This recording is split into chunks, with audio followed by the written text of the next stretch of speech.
Hey guys, thanks for tuning in to another episode of Going Rogue Podcast. Before we get into it, we're going to take a second and thank some of the companies and the people that make this whole thing possible. We'd like to take a moment to talk about our other sponsor, ChemStud. ChemStud is an app to help you with chemistry. Written by a high school chemistry teacher who was tired of explaining everything over and over, ChemStud is capable of solving basically any and all general chemistry problem. ChemStud is capable of showing its work using significant figures and is receiving new updates all the time. ChemStud is available on iOS and Android for $4.99 in the App Store. Stop struggling with chemistry and become a ChemStud today. The one and only Badger Highland Games supply. If you are looking for any and all equipment related to the Highland Games, reach out to Greg Martz. He runs Badger Highland Games Supply. You can find him on Instagram or Facebook by searching Badger Highland Games Supply. He's got a full price list: hammers, weights, sheaf forks, sheaf bags, anything and everything you could need. He's your man. The Lloyd Family Farm Highland Games. Signups are now live on Iron Podium.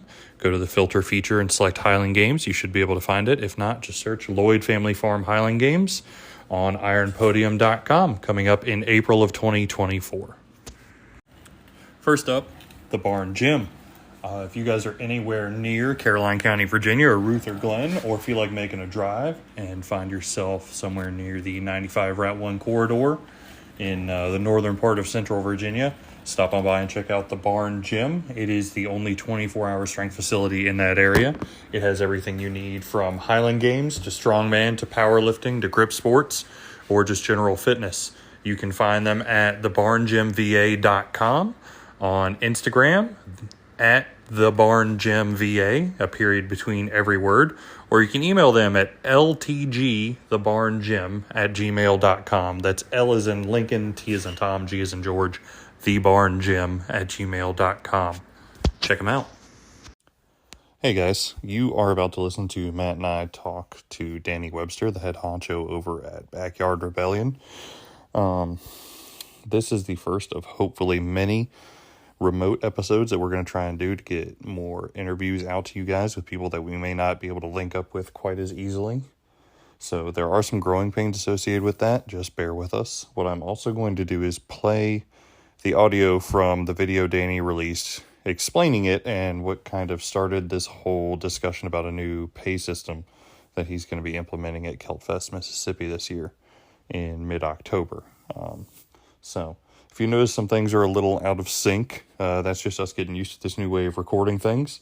And without any further ado, here is that clip from Danny and then our chat with him. Thanks.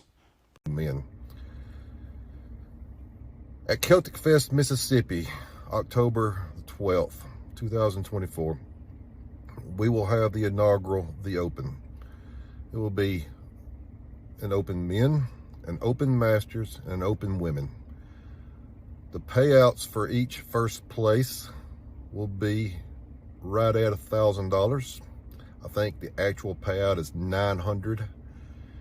Second place, I believe, is $600 and down. I have it listed on the Facebook page. I'm trying to remember this off the top of my head.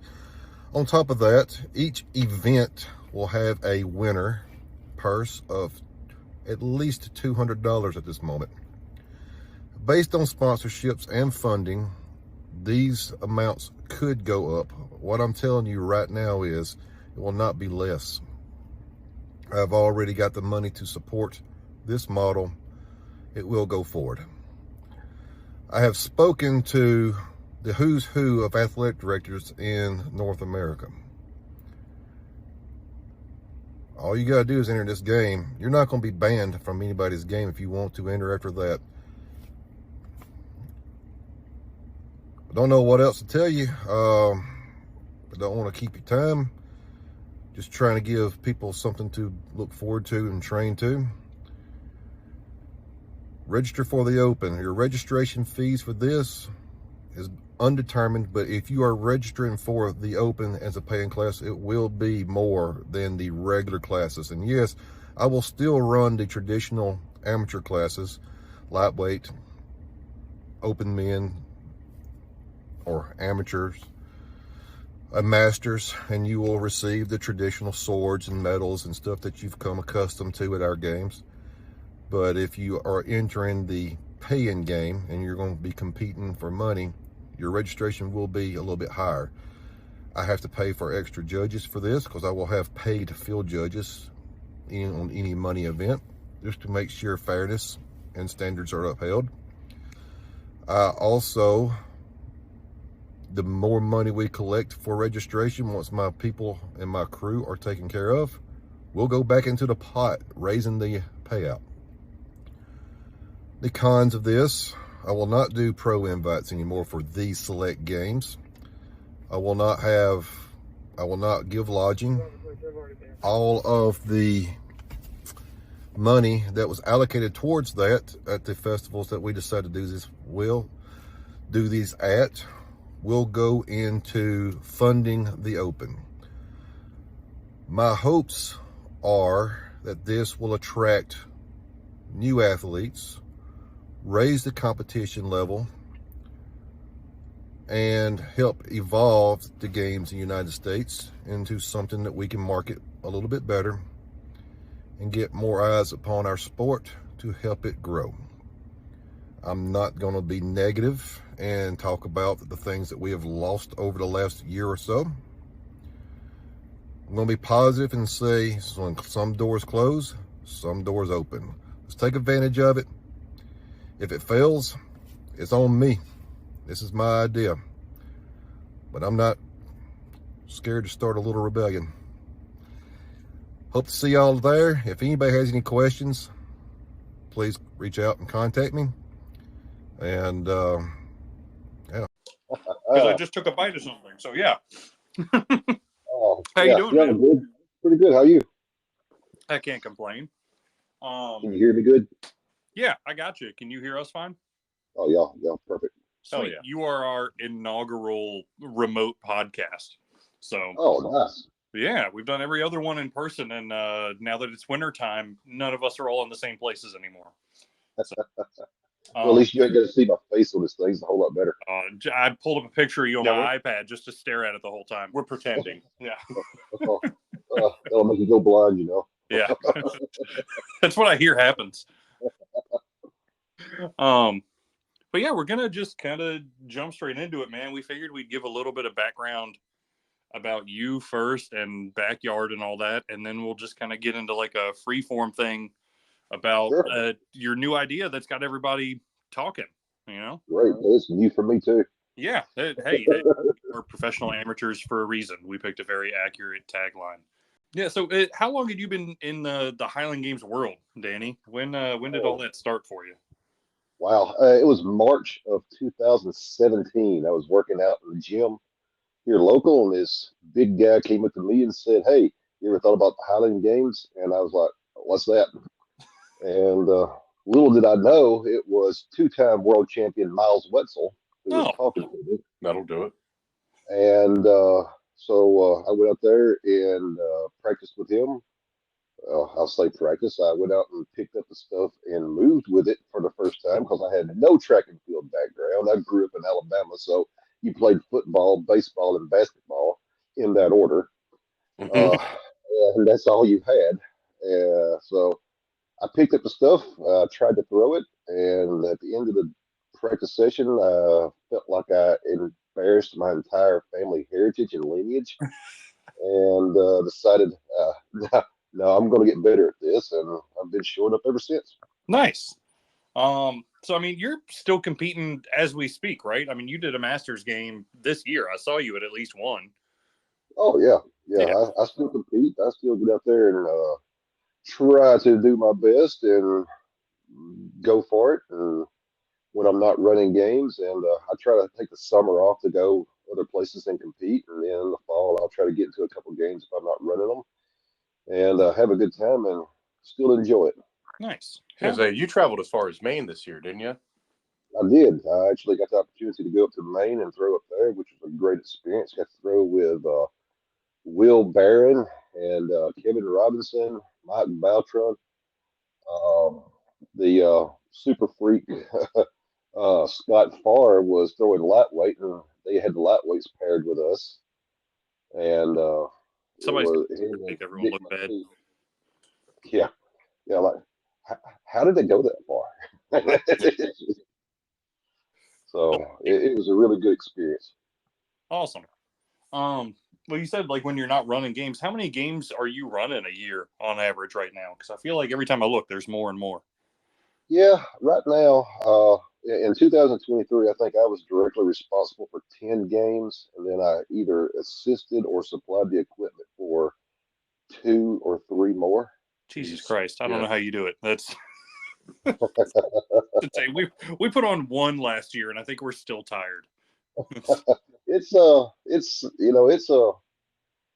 once you get to planning down and you get a system, it actually becomes a little bit easier. And I learned from some of the best in that, and Merle Lawless, and I've copied a lot of what I do after him, and I've got a system that works, and then I've got a bunch of great enablers around me that keep on going. Yeah, you should do another one, and Right. I have a not saying no problem. I feel like every AD that everyone ends up loving also has that quality. It ends up working out. How did you get into the AD game, and how did Backyard end up starting up? I know it all came around kind of during the whole COVID times when everything else was shutting down. Yes, But yeah, it was actually in the middle of COVID.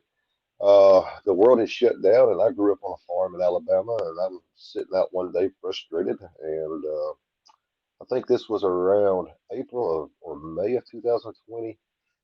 I want to say it was May, and I was looking out this farmland, and I was like, there's no sense in this being shut down like this is. This is the most social distancing sport in the world. A bunch yeah, of sweaty guys in a field throwing heavy objects that can kill you. Uh, I've got plenty of land. Let's get together and let's throw. And I put it out on Facebook, and the next thing I know, I had Adrian Wilson contact me and say, I'm down. And that was kind of a moment where I was like, oh shit, that's Adrian Wilson. yeah. And then Zach Riley contacted me to say, I'm Mm-hmm. down. Brady Miller and a bunch of other guys. And the names just go on. Or we were like, let's do this, let's do this. And I had a buddy in Nashville or outside Nashville, Tennessee, Wade Kirkland, who they own a lot of land in outside of Nashville and Lebanon area, and that's where actually the Miller brothers are based.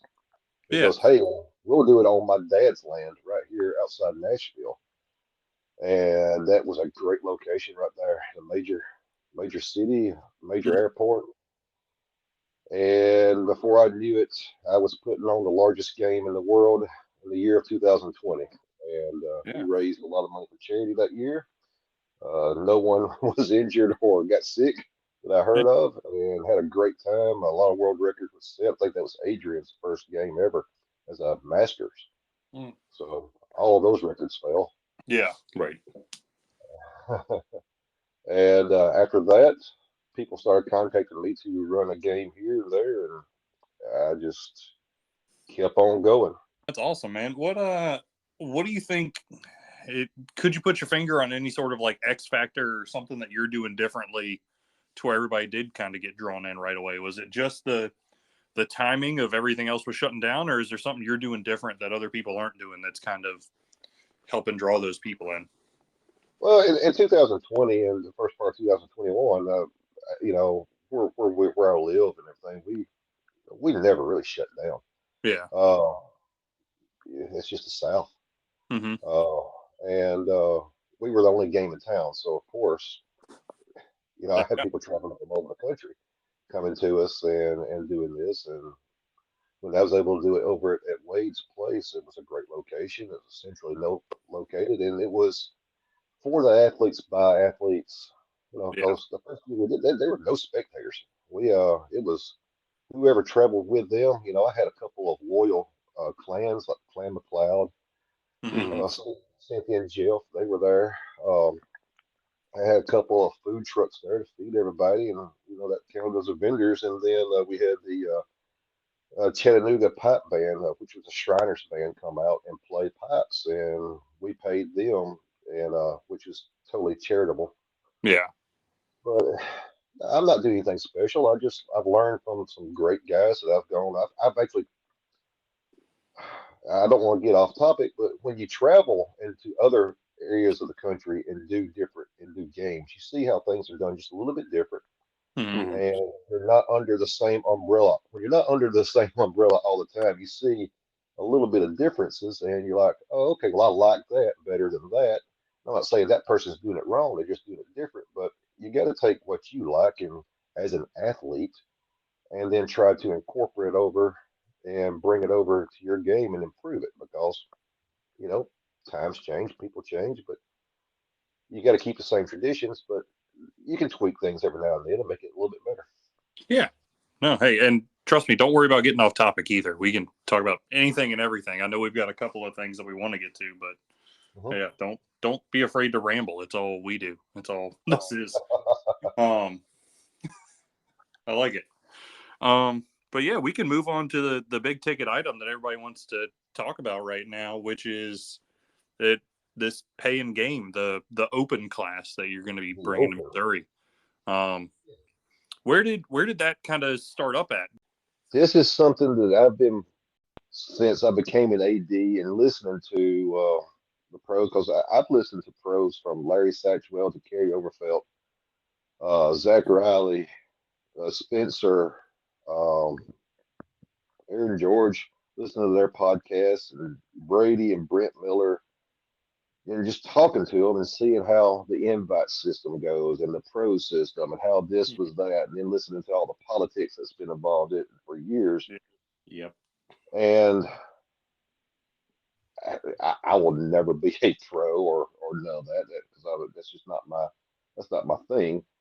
But it always worries me, or I always wondered, this doesn't sound like a good system to grow a game or grow a sport. And I've heard Hmm. since day one of people going, this sport, we need this, we need that. And then nothing's ever changed. No one ever tries any new ideas. And Yeah. if they are, it's just I haven't heard about them, which is quite possible myself because I'm not reinventing the wheel by You any know. means. Hey, it's the way we've always done it, man. It's the way we've always done it, and we are, and by God, we're going to keep on doing it that way until they close the doors, or get you kicked out of venues, or you put this. Yeah, yeah. But no one's ever been kicked out of a venue or like any major area. No, no, that would never happen. You just never know. Yeah.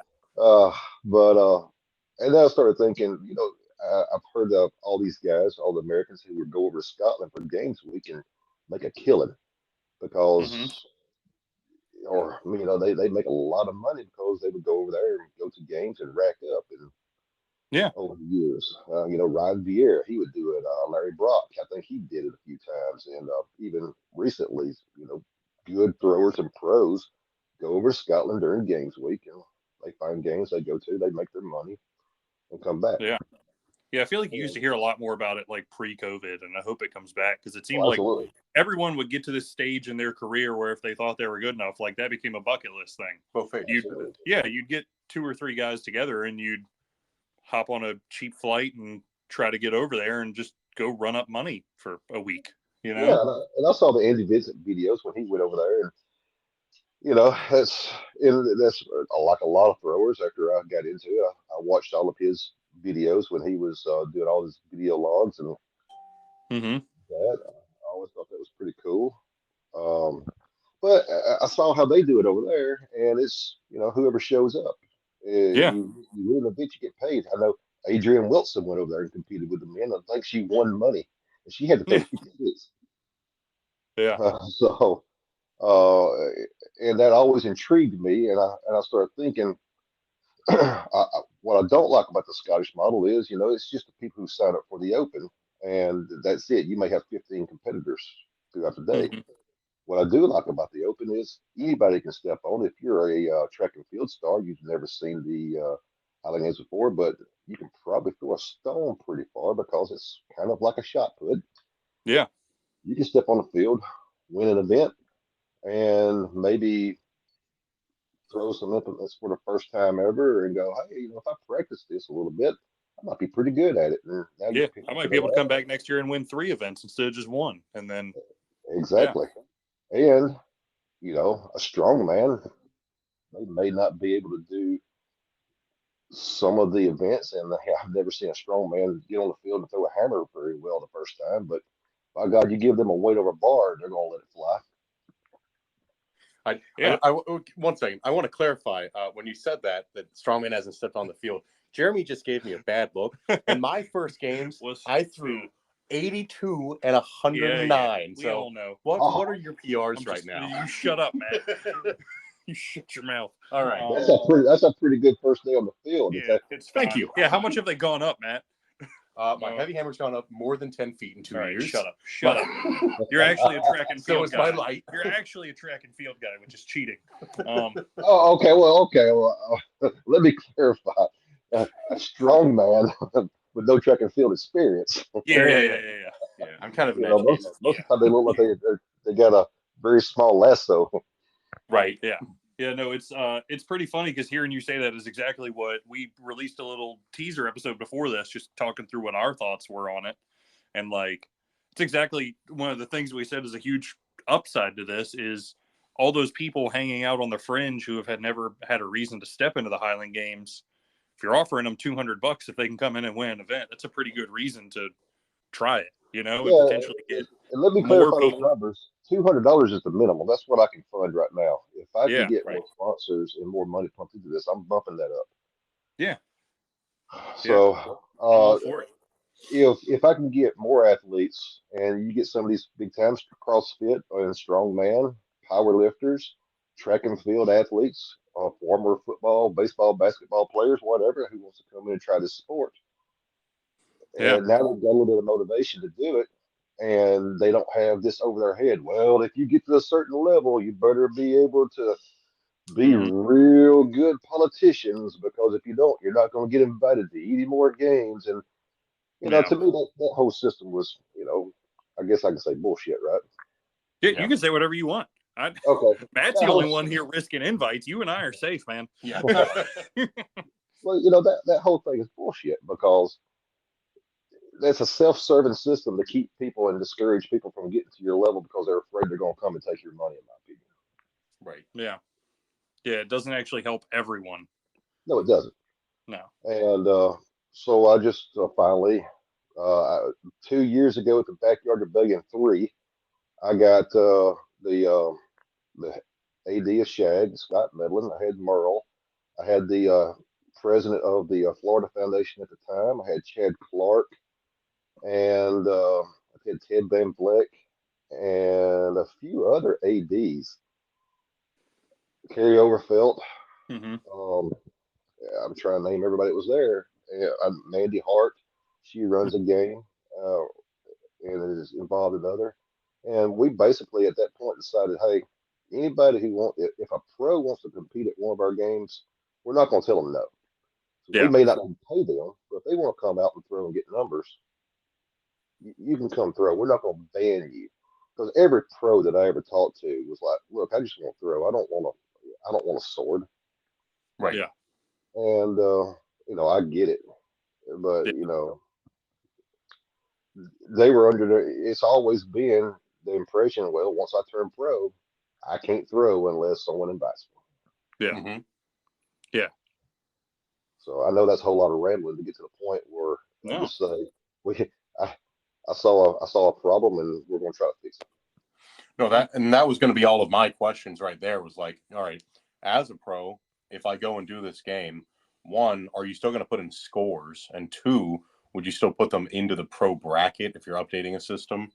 And then, like, have you already talked to the people that run like Celtic Classic and see if that's going to be a no-no? Because I know that as far as Celtic's concerned, like they're extremely particular about you can't go into an amateur game, or you can't have scores go in that aren't vetted, or it has to be at a festival, shit like that. Yeah, I have not talked to the Celtic Classic people. I've never spoken to them. Right. Someone at one point I think mentioned my name to them, and they were like, "Who?" Yeah, sure. So, but I don't necessarily agree with what they do as far as NASDAQ goes. I'm not going to get into too much details because Sure.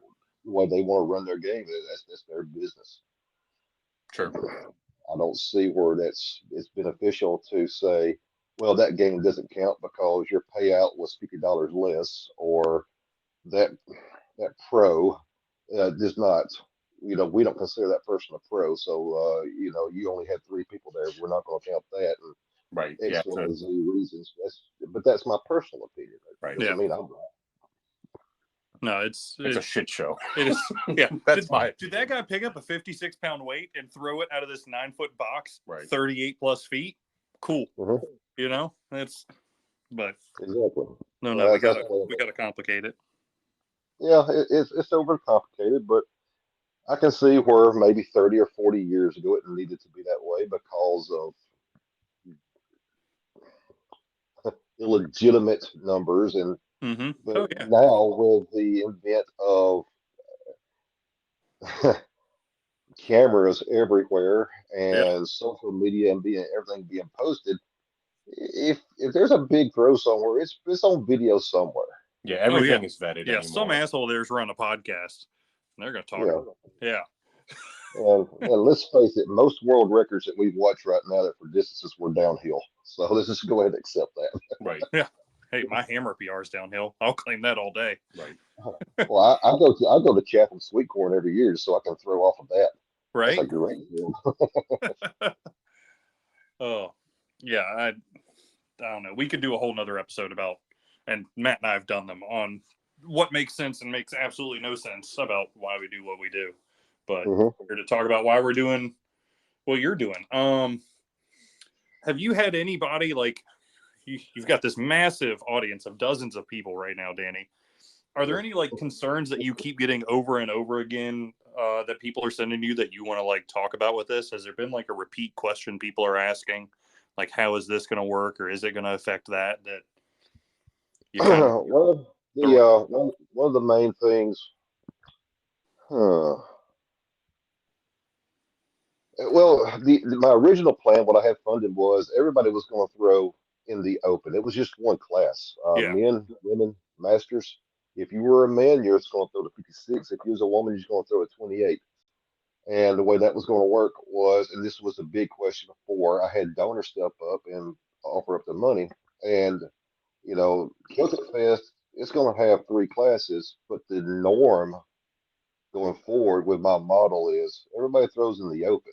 Mm-hmm. Anyway, you were talking about like your plan going forward with the open, so not necessarily about Missouri, but Yeah, Mississippi. what's going to happen? Yeah, my plan was to everybody throw, and at the end of the day, whoever wins wins. Because when I looked at the numbers, the men and the women at the top levels with the 28 to 56 are pretty comparable. With 14 and 28, pretty comparable. Yeah. Sheep and Wob, pretty comparable. Stones, pretty comparable. I would even go out on a limb and say the women are actually ahead of the men in the lightweight for distance. I would say so. Yeah. I think on average.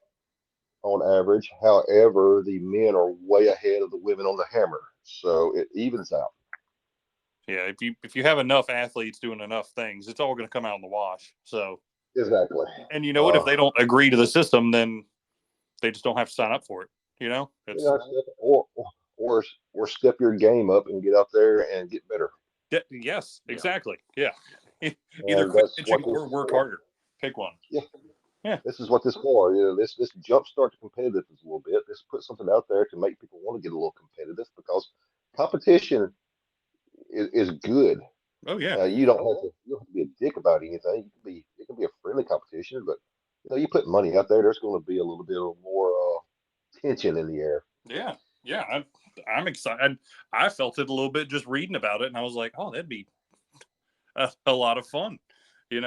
Oh, shoot, yeah. I mean, imagine the names. Imagine the people who are going to come out. And if we can get, I was trying to touch this on a while ago before one of my 15 phone calls came in. Yeah. Imagine if you get some of these crossover athletes that can come in and bring new eyes and new social media and new recognition to the account to the games. And yeah, who knows? You may wind back up on ESPN. Who knows? Yeah. No, it'd be awesome. Get some of those guys to come over and bring a few of those eyes with them. and hopefully give them something good to leave and talk about, you know? So, absolutely. Have there been any huge, sorry, go ahead. Any huge what? Any huge, like hurdles that you've run into trying to start this up or get it rolling? No. This took off just as quick as my Backyard Rebellion idea back in during the pandemic. I put an idea out on Facebook because I basically got a coherent enough thought to Mm-hmm. put it down on paper, and I'd spoken to a few athletes. I've spoken to Garrett Blacknick. I spoke to Adrian Wilson. I spoke to Kerry Overfelt, which was a longtime pro coach, AD, and someone I respect tremendously. I talked to Miles Wetzel, and I talked to Merle, and Jay O'Neill, who runs up there in Uniclaw. Mm-hmm. And I caught Steve Conway, who runs Pleasanton up in California. Yeah. And they were all like, man, that sounds great. I'll support you. And that was all I needed. Oh my God, let's do this. Let's just do this. And I can't believe this sounds great, man. I love the model. And it was name after name after name, athlete after athlete, and then a lot of the athletes that do a lot of my games. Commented, man, we're behind you 100%. And I had some negative feedback too from some people, and they had some concerns, and I totally understand it. And we hashed them out, and they saw some things, and I actually went back and tweaked my model a couple times, and I'm still listening, learning, and we're moving on. But as far as any roadblocks, no. I woke up Sunday morning, and I had a guy who is great to the games. He'd kill me if I give his name out, but he knows who he is when he listens to this, and I'll always be appreciative. But he said, man, I'll fund this amount of money if you create a master's class. Awesome. And I was like, it's your money, brother. I don't care what type of class you want me to. I talked to a few people, and I was trying to think of a good location for it. And Susan Brown at Celtic Fest Mississippi sent me a message and said, hey, I saw your post and I love the idea. Susan was the first person who ever hired me as an AD to run Celtic Fest Mississippi in Brandon, Mississippi. Mm-hmm. And she has paid for pros every year from year one. Oh, and wow. Really being good to us. And I was like, well, this is what I'm thinking. Here's my plan. I've got enough money to do this. And I had a sponsor call in, want me to do a master's class. And she goes, oh, great, do it here. And I will pay personally for the women's class. Damn. There you go. Awesome. So, as far as roadblocks, absolutely not. I've been basically get I was this going to say, done. over less than 72 hours, it couldn't have wound up any better with people wanting to jump on board. I had no idea when I started this when I put that post out last week, that I'd be sitting here planning something that could very well change the way professional athletics in the United States is looked at as far as Highland Games go. Yeah. Yeah, for sure. No, that's awesome.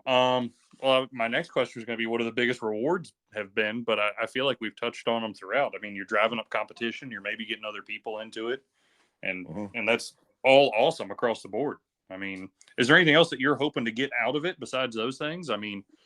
Do you want it to switch up the way that all the games are done? Or are you happy just to keep your games? And how many of these are you going to try and do throughout the year that are structured this way?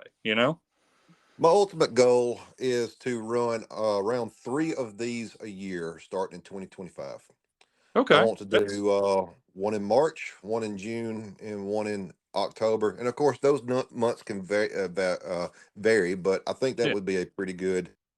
That's a pretty good spread, And 3 games a year, that's not too much. No, and they would give a lot of people in a lot of different areas. You can't make one. You can plan on trying to hit the second one or the third one, or if you're planning to peak your season around fall, you can aim for that one. And that's a good way to look at it. Yeah. And these are in pretty good locations at festivals that I've already got contracts for.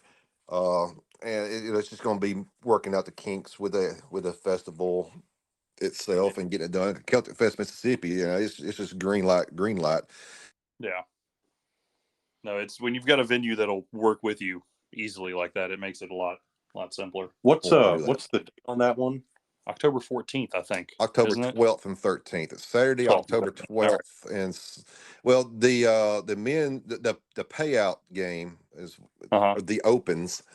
I'm gonna find a cool name for that for it.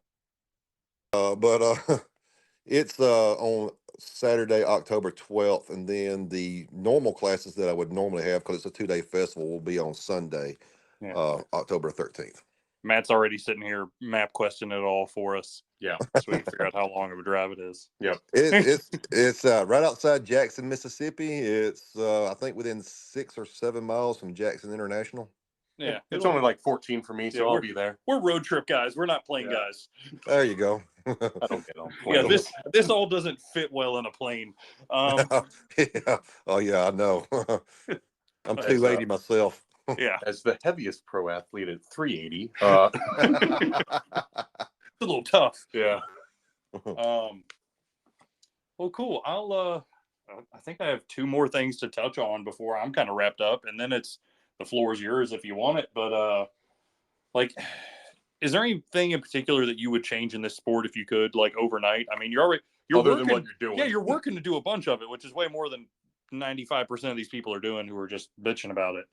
But just fundamentally and kind of systemically, is there something you'd change up? Is it just that whole "this is the way we've always done it" attitude? If you could just change that and then let people go and do, or is there something you think that everyone ought to fix?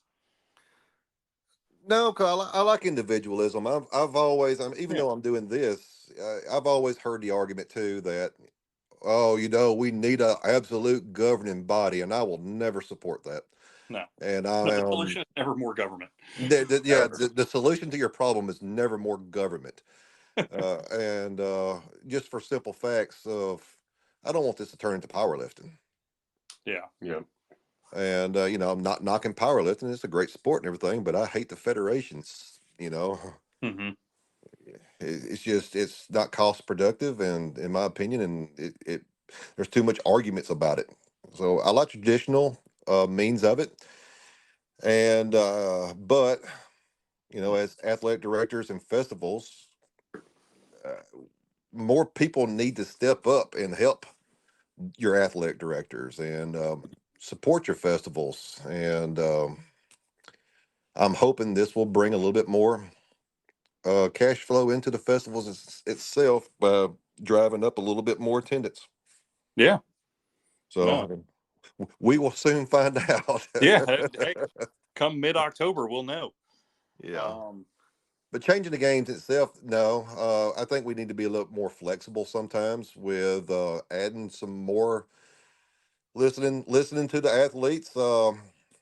Before I started doing games, there was hardly any lightweight classes in the Southeast, and I know a lot of people say, "Oh my God, lightweights don't deserve to be on the field," but yeah, I'm gonna have to disagree with you. Half the pros, I'd say they do. Yeah, and they need an outlet to get to where they're at, because they're most of them, unless you're named Scott Farr or Nick McPhee, are not going to throw as far as your 300-pound guys. But you may have that super athlete like a Scott Farr out there who don't want to get out there and because of being timid. But if he gets out there with guys his own size or close to his own size and does good, and you don't know what super athlete you're fisting to unleash.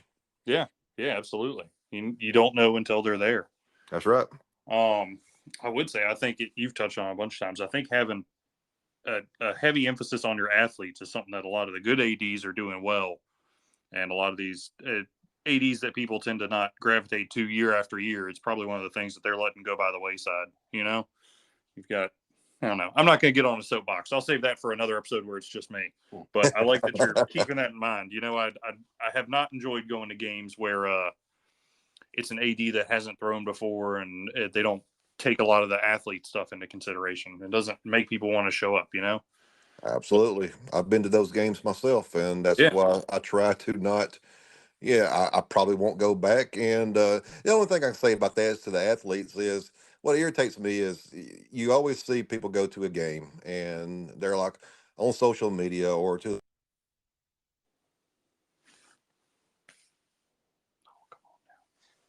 man, did you see how he did that? Oh my gosh, I can't believe they did that, and just backbite. But people don't know they screwed up until you tell them. Yeah. Right. Yeah. 100%. So maybe I'm too honest. No, hey, you can't have too much honesty. And then, like, kind of my little wrap-up question was, why the Highland Games? I mean, you got approached when you were already at the gym to try it out. Were you doing something before, and how'd you end up on this? And why are you still here? You know? This is absolutely the best community of people that I've been around as far as athletic. I was a basketball player in high school. I was, I think when I graduated high school, I'm maybe 160 pounds. Hmm.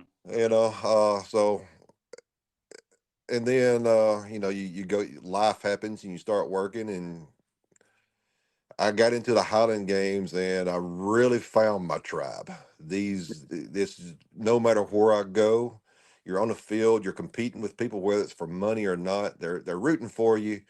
You you're playing against yourself, and I get to hang out with my buddies Mark Pentecost and Tim Schweska, Logan Clendon, and I can keep on naming name after name after name of guys I get to hang out and just have fun, and we bust each other's balls like nothing else.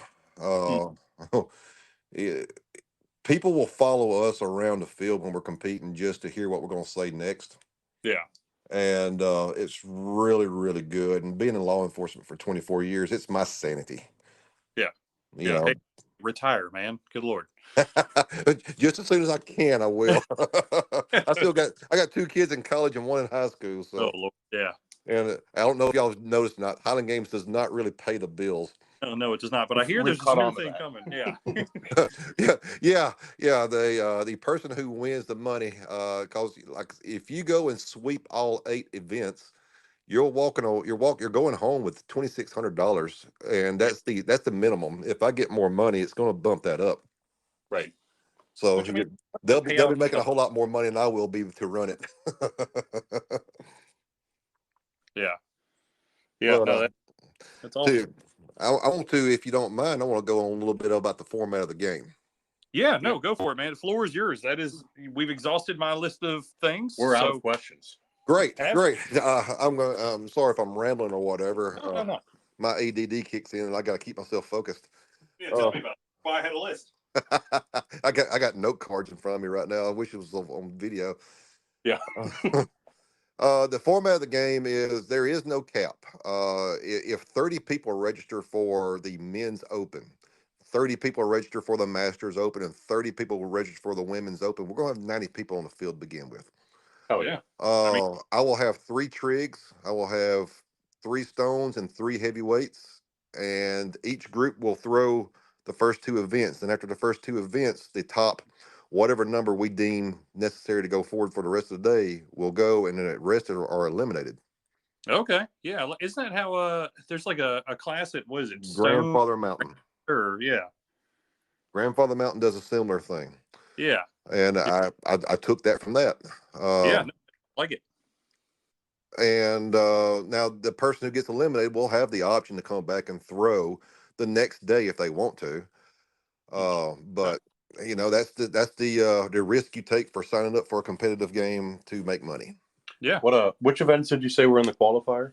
Well, right now I'm thinking about maybe a Braemar stone and heavyweight for distance. That makes sense. Yeah. That way you got one strength event and one strong. You better be strong and technical event.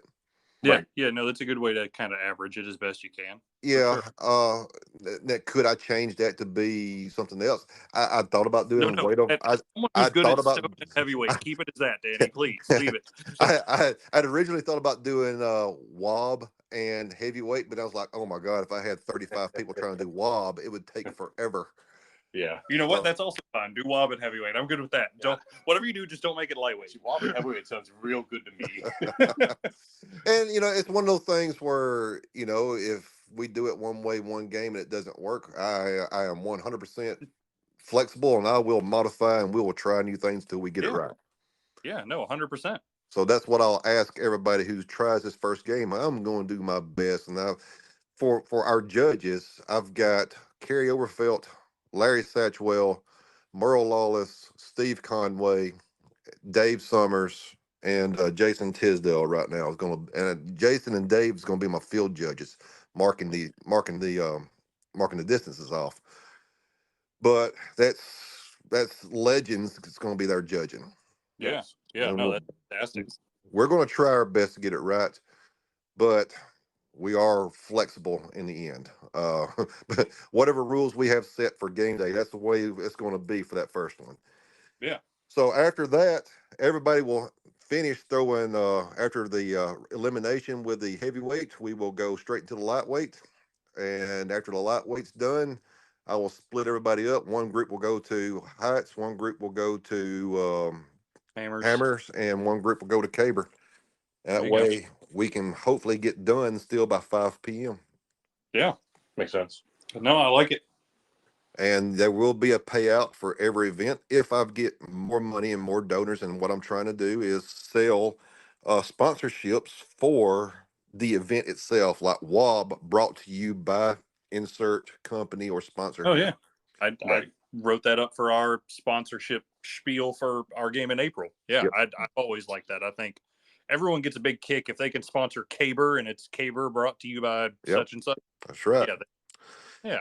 Now, if I can get that, then right now I've got first place payouts $200, and that's it. Well, if I get some more money in, I'll drive up first place, and I might add a second and third place payout also. Yeah, that was, if you had asked for my opinion, it would be to almost expand it that way and do a first, second, third, as opposed to just hyping up first. But hey, it's your game, and I wouldn't be mad at either way. They both. Yeah, and I do like the idea of giving a second and third if I can get extra money. Yeah. But I'm a big proponent of, man, win. I mean, Yeah. Winners should make a lot. Yeah. Second place is the first loser. Get out of here. That's how I do it. Just like when I have an A class, a B class, or an open and a novice, the B class does not get the same award as the A class. Right. No. The B class winner will not receive anything greater than the second place A winner. Yeah. Right. Because the A class is going to get the sword. Yeah. I hate to say this, but I'm going to say it out loud for y'all. No one cares if you're king of the bees. No. Yeah, No, I agree. You won't get any argument from us. Move up to the A class. Keep on advancing. Yeah, 100%. Or be happy that you're in the bees, but calm down. Yeah, there's no problem with if you want to be a B athlete the rest of your life, hey, that's perfectly fine with me. But if I think you're sandbagging, I'm going to move you up. Yeah. And that's just because that B class needs to be there for people who are wanting to advance. And if you're sitting there continuously clogging it up when you could move up to the A class, I'll move you up. Yeah. Right. And you can cut that out if you want to. That's just my personal opinion. No, we've already been saying, so that's fine. Not a problem at all. We're kind of getting toward the end of the time that I had said here, Danny. Is there anything else you want to touch on before we let you go, man? Oh, boy. I just want to thank all the athletes who were there from the beginning. Adrian, the Miller brothers, Brady and Brent, people like Kerry Overfelt, Merle Lawless, Chad Clark, Scotty Johnson, Miles, Dave Summers, my family, my wife and kids, Elizabeth and the kids, Adrian and Mandy, Emily, Alyssa, Ted, all of y'all, thank you. Y'all have made this where it is now. I appreciate y'all's support, and hopefully working together, we're going to bring something a little bit new to the Highland Games in the United States. We'll grow it a little bit and make it a little bit more marketable so we can enjoy this as we get old and we can't continue on. Yeah. No, that's awesome, man. I can't think of a better way to wrap it up, and we appreciate you taking some time and coming on here. Thank you so much. Yeah, and I'll try and get this all edited together and put out within a week or less. I'm gonna try and get out there as soon as I can. I appreciate it. And all registration will be on my website, where I'm going to start putting some stuff on there. And then, of course, Facebook page, Backyard Rebellion Highland Games, and then Instagram, clan_Webster. Yeah. Awesome, Fantastic. man. Perfect. Guys, I really do appreciate y'all talking to me and letting me get a little bit of this off my chest. I hope I didn't ramble too much. No. I think it was perfect. Great. Awesome. Thank you, man. All right, guys. That was the episode. We hope you liked it. The only couple things I wanted to clarify, because, again, these little growing pains of doing these things not in person is an adjustment for us. One, Danny got a little cut off. BackyardRebellion.com is his website. Other than that, I think he was able to plug all of his socials in there fine.